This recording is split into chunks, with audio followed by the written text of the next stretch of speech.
কক্সবাজার ক্রীড়া সংস্থার ভিতরে এই মুহূর্তে অবস্থান করছে। এখানে কিন্তু ফাইনাল খেলাকে কেন্দ্র করে একটি বড় ধরনের ভাঙচুরের ঘটনা ঘটেছে। এই মুহূর্তে আমি রয়েছি ক্রীড়া সংস্থার ভেতরে।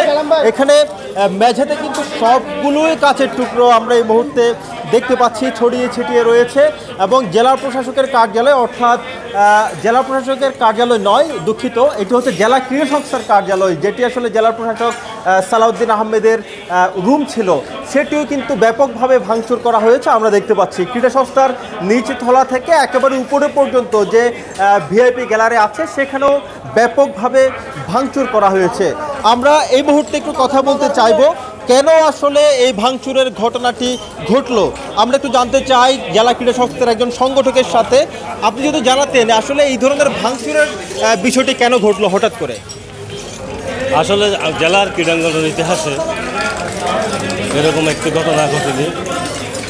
আজকে যে ফাইনাল ম্যাচ ছিল টেকনাফ উপজেলা ক্রীড়া সংস্থা বনাম রামু উপজেলা ক্রীড়া সংস্থা, এটা উৎসবমুখর পরিবেশে শুরু হয়েছিল এবং আমরা যারা ক্রীড়া সংগঠক আছি আমরাও চেয়েছিলাম এই আজকের এই সমাপ্তিটা হোক উৎসবমুখর এবং আনন্দঘন পরিবেশে।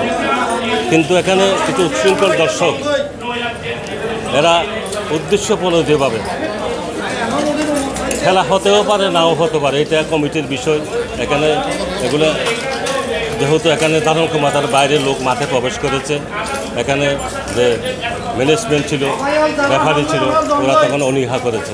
রোজকার সাধারণ খাবার এখন হবে অসাধারণ। প্রাণ স্বাদের মশলা, স্বাদ বাড়ায়, ঘ্রাণ ছড়ায়। যেহেতু মাঠে প্রচুর দর্শক ছিল, পরবর্তীতে এই দর্শককে আইনশৃঙ্খলা বাহিনী সরিয়ে নিয়ে যায় এবং শেষ মুহূর্তে আমি বলি বেলান্তে রেফারি মাঠে নামলো।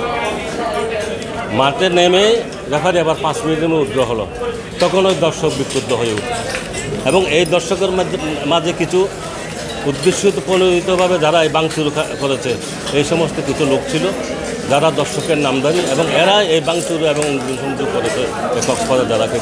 নির্ধারিত সিটের বাইরে গ্যালারিতে যে পরিমাণ সংখ্যক মানুষ দর্শক বসবার কথা, এর বেশি সংখ্যক মানুষ মাঠে ঢুকেছে, গ্যালারিতে ঢুকেছে, এই ধরনের খবর আসলে আছে। এখানে কালোবাজারের কোনো বিষয় আছে কিনা অতিরিক্ত দর্শক চলে আসায়? হ্যাঁ, এখানে কালোবাজারের একটা বিষয় আমরা এটা জ্ঞাত হয়েছি সকালে। পাশাপাশি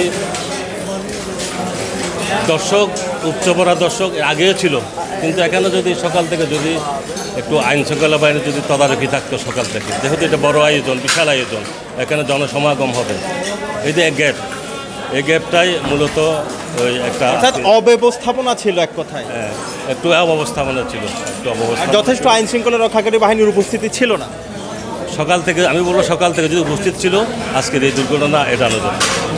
ধন্যবাদ। তিনি যেমনটি বলছিলেন আসলে সকাল থেকেই প্রয়োজনীয় সংখ্যক আইন শৃঙ্খলা রক্ষাকারী বাহিনীর উপস্থিতি না থাকা এবং অব্যবস্থাপনা ছিল এই আয়োজনকে ঘিরে। যেহেতু ডিসি গোল্ড কাপ ফুটবল টুর্নামেন্টকে ঘিরে হাজার হাজার দর্শক কিন্তু সকাল থেকেই মাঠে প্রবেশ করে এবং মাঠে প্রবেশ করলে গ্যালারিতে খেলা দেখার জন্য অপেক্ষা করতে থাকে।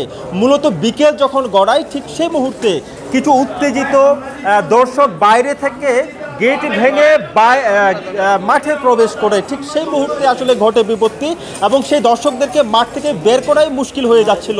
এক পর্যায়ে যখন যৌথ বাহিনী তাদেরকে মাঠ থেকে বের করে দেয় খেলার নিয়ম রক্ষার্থে, খেলা শুরু করার জন্য শৃঙ্খলার স্বার্থে, ঠিক সেই মুহূর্তেই সেই উত্তেজিত দর্শক বের হতে হতে আসলে বাইরে থেকে আর কিছু সংখ্যক দর্শক ভিতরে দেখে ক্রীড়া সংস্থার যে বিভিন্ন কাচের জিনিস রয়েছে, থাই গ্লাস থেকে শুরু করে গ্যালারি, এ সকল চেয়ার টেবিল সব কিছু কিন্তু ভাঙচুর করে একটি এখানে উত্তেজনাপূর্ণ পরিবেশ তৈরি করতে দেখা যায়। যার কারণে আসলে জেলা ক্রীড়া সংস্থার যে সিদ্ধান্ত সেটি হচ্ছে খেলা স্থগিত ঘোষণা করতে তারা বাধ্য হন, যেহেতু অতিরিক্ত দর্শকদের চাপ এবং এখানে ব্যবস্থাপনার সঠিক সুনির্দিষ্ট ব্যবস্থাপনার একটি ঘাটতি ছিল এবং টিকিট বিক্রি করার ক্ষেত্রেও আসলে প্রয়োজনীয় যে গ্যালারি, সেই গ্যালারিতে যত সংখ্যক মানুষ বসতে পারবে তার চেয়ে অধিক সংখ্যক টিকিট বিক্রি হয়েছে। এখানে কালোবাজারের ঘটনা ঘটেছে বলে আসলে এখানে ক্রীড়া সংস্থার সংগঠক যারা রয়েছেন তারা বলছেন, যার কারণে এই বিশৃঙ্খলা এবং এই ধরনের বিশৃঙ্খলাপূর্ণ ঘটনা এবং ঘটে গেলেও বলে তারা আমাদেরকে জানিয়েছেন। কক্সবাজারের ক্রীড়া সংস্থা থেকে এটুকুই ছিল, কক্সবাজারের ক্রীড়া সংস্থার কার্যালয় থেকে এটুকুই ছিল এখানকার সবশেষ।